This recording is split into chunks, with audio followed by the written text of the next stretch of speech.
Welcome back. അപ്പോൾ നമ്മളിന്ന് കുറച്ച് കളർഫുൾ പുഡിങ്ങുകളാണ് ഉണ്ടാക്കാൻ പോകുന്നത്. നമ്മുടെ നാട്ടിലെ ഫങ്ഷൻസിനൊക്കെ കോമൺ ആയിട്ട് ഉണ്ടാക്കുന്ന പുഡിങ്ങുകളാണ്. ഒട്ടുമിക്ക പേർക്ക് ഇത് ഉണ്ടാക്കാൻ അറിയായിരിക്കും, അറിയാത്തവർക്കുള്ളതാണ് ഈ വീഡിയോ. അതിന് വേണ്ടിയിട്ട് ആദ്യം ഒരു പാക്കറ്റ് ചൈന ഗ്രാസ് എടുത്തിട്ടുണ്ട്. ഇത് 10 ഗ്രാം ചൈന ഗ്രാസ് ആണുള്ളത്. ഇതിൽ 8 ഗ്രാം മാത്രം നമുക്ക് മതിയാവും. ഇപ്പോൾ കുറച്ച് മാറ്റി വെച്ചിട്ട് ബാക്കി ഒരു പാത്രത്തിലേക്കിട്ട് 1 കപ്പ് വെള്ളം ഒഴിച്ചിട്ട് നമുക്കിതൊന്ന് മെൽറ്റ് ചെയ്യാനായിട്ട് വെക്കാം. ഇനി മറ്റൊരു പാത്രത്തിലേക്ക് 4 കപ്പ് പാൽ ഒഴിച്ച് കൊടുക്കാം. എൻ്റെ ഈ ഒരു കപ്പ് 200 ml ആണ് കേട്ടോ. അപ്പോൾ 800 ml പാലുണ്ടാവും. 800 ml പാലിലേക്ക് 8 ഗ്രാം ചൈന ഗ്രാസ് മതിയാവും. 1 ലിറ്റർ പാലിന് 10 ഗ്രാം ചൈന ഗ്രാസ്, അങ്ങനെയാണ് ഇതിൻ്റെ മെഷർമെൻറ്റ് വരുന്നത്.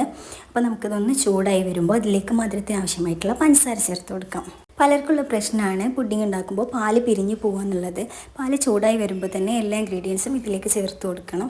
ഒരുപാട് തിളച്ച് കഴിഞ്ഞാലാണ് അതുപോലെ പിരിഞ്ഞു പോകുക കേട്ടോ. ഇനി ഇതിലേക്ക് ഒരു 1/2 ടിന്ന് കണ്ടൻസ്ഡ് മിൽക്ക് കൂടി ഒഴിച്ച് കൊടുക്കാം. ഈ ഒരു ടൈമിൽ നമ്മുടെ ചൈന ഗ്രാസ് മെൽറ്റായി വന്നിട്ടുണ്ടാവും. അപ്പോൾ അതുകൂടി ഇതിലേക്ക് ഒഴിച്ച് കൊടുത്തിട്ട് നന്നായിട്ടൊന്ന് ഇളക്കി കൊടുക്കാം. കണ്ടൻസ്ഡ് മിൽക്ക് നിർബന്ധമില്ല കേട്ടോ, ഉണ്ടെങ്കിൽ ചേർത്താൽ മതി. ഉണ്ടെങ്കിൽ നല്ല ടേസ്റ്റ് ഉണ്ടാവും. ഇല്ലയെന്നുണ്ടെങ്കിൽ പഞ്ചസാര കുറച്ച് കൂടുതൽ ചേർത്താൽ മതി. ചൈന ഗ്രാസ് ചേർത്ത് കൊടുത്തിട്ട് നന്നായിട്ട് മിക്സ് ചെയ്ത് കൊടുക്കുക. എന്നിട്ടൊന്ന് ചൂടായി വന്നാൽ മാത്രം മതി. ഭയങ്കരമായിട്ട് തിളച്ച് പോകുന്നു വേണ്ട.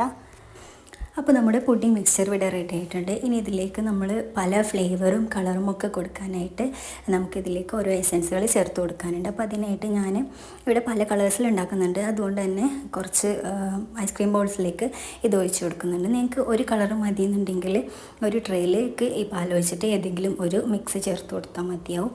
ഞാൻ ആദ്യമായിട്ട് ഉണ്ടാക്കിയിട്ടുള്ളതും അതുപോലെ തന്നെ ഫസ്റ്റ് ട്രയൽ തന്നെ സക്സസ് ആയിട്ട് വന്നിട്ടുള്ളതുമായിട്ടുള്ള ഒരു റെസിപ്പി കൂടിയാണിത്. അപ്പോൾ ഇത് കൊച്ചു കുട്ടികൾക്ക് വരെ ഉണ്ടാക്കാൻ പറ്റിയിട്ടുള്ളൊരു പുഡിങ്ങാണിത്. കുക്കിംഗ് അറിയാത്തവർക്ക് വരെ ഉണ്ടാക്കാം. ഇനി ഇതിൽ നമ്മൾ കളറിന് വേണ്ടിയിട്ട് ആദ്യം ഗ്രീൻ കളർ കിട്ടാനായിട്ട് പിസ്തയുടെ എസൻസ് ആണ് ചേർത്ത് കൊടുക്കുന്നത്. ചേർത്ത് കൊടുത്തിട്ട് നന്നായിട്ടൊന്ന് മിക്സ് ചെയ്ത് കൊടുക്കാം. ഇനി സ്ട്രോബെറി ഫ്ലേവറിനായിട്ട് സ്ട്രോബെറിയുടെ മിക്സ് ചേർത്ത് കൊടുത്തിട്ട് മിക്സ് ചെയ്തെടുക്കാം. ഈ ഒരു മിൽക്ക് മിക്സ് എല്ലാ സൂപ്പർ മാർക്കറ്റിലൊക്കെ അവൈലബിൾ ആണ് കേട്ടോ. ഇപ്പോൾ ഒട്ടുമിക്ക വീടുകളിലൊക്കെ ഉണ്ടാവും. ഇത് വെച്ചിട്ട് ഡ്രിങ്കൊക്കെ എല്ലാവരും ഉണ്ടാക്കുന്നത് കണ്ടിട്ടുണ്ട്. അപ്പോൾ അറിയാത്തവർക്ക് വേണ്ടിയിട്ട് പറഞ്ഞതേ ഉള്ളൂ കേട്ടോ. ഇനി യെല്ലോ കളർ ഇട്ടാനായിട്ട് ബദാം മിക്സ് ചേർത്ത് കൊടുത്തിട്ട് മിക്സ് ചെയ്യാം.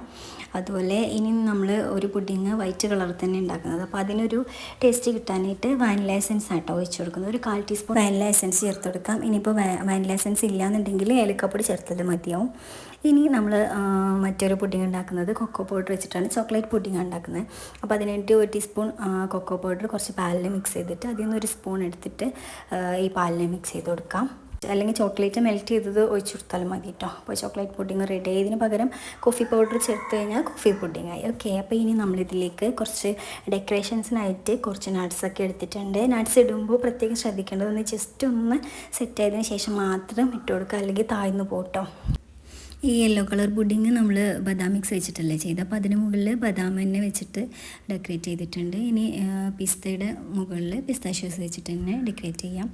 ഈ ഡെക്കറേഷൻസൊക്കെ തികച്ചും ഓപ്ഷണലാണ്, ചെയ്യണമെന്നൊരു നിർബന്ധമില്ല കേട്ടോ. അപ്പോൾ ഞാനൊരു വീഡിയോയ്ക്ക് ഒരു ഭംഗിക്ക് വേണ്ടി മാത്രം ചെയ്യുന്നതേ ഉള്ളൂ.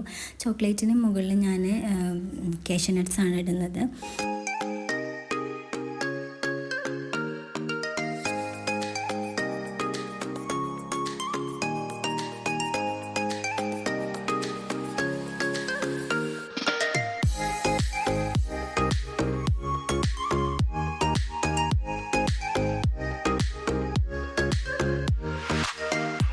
അപ്പോൾ ഇത്രയേ ഉള്ളൂ, നമ്മുടെ പരിപാടി കഴിഞ്ഞു. ഇനി ഇതൊരു 2 മണിക്കൂർ ഫ്രീസറിൽ വെച്ചിട്ടൊന്ന് തണുപ്പിച്ചിട്ട് കഴിക്കാവുന്നതാണ്. റൂം ടെമ്പറേച്ചറിൽ വെച്ചാൽ ഇത് സെറ്റായിട്ട് കിട്ടും കേട്ടോ. കുറച്ചുകൂടി അധികം ടൈം എടുക്കുന്നേ ഉള്ളൂ.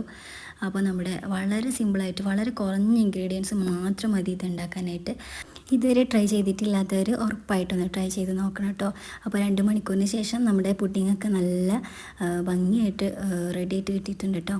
നിങ്ങൾക്ക് ഇത്രയും കളർ വേണ്ടാന്നുണ്ടെങ്കിൽ ഏതെങ്കിലും ഒരു ഫ്ലേവറിലോ 1-2 ഫ്ലേവർ വെച്ചിട്ട് ചെയ്താലും മതിയാവും. അപ്പോൾ നമുക്കിതൊന്ന് കട്ട് ചെയ്ത് നോക്കാം. കണ്ടില്ലേ, നല്ല വായിലിട്ടാൽ അലിഞ്ഞു പോകുന്ന അടിപൊളി ടേസ്റ്റിലുള്ള സൂപ്പർ പുഡിങ്ങുകൾ, കളർഫുൾ പുഡിങ്ങുകൾ ഇവിടെ റെഡി ആയിട്ടുണ്ട്.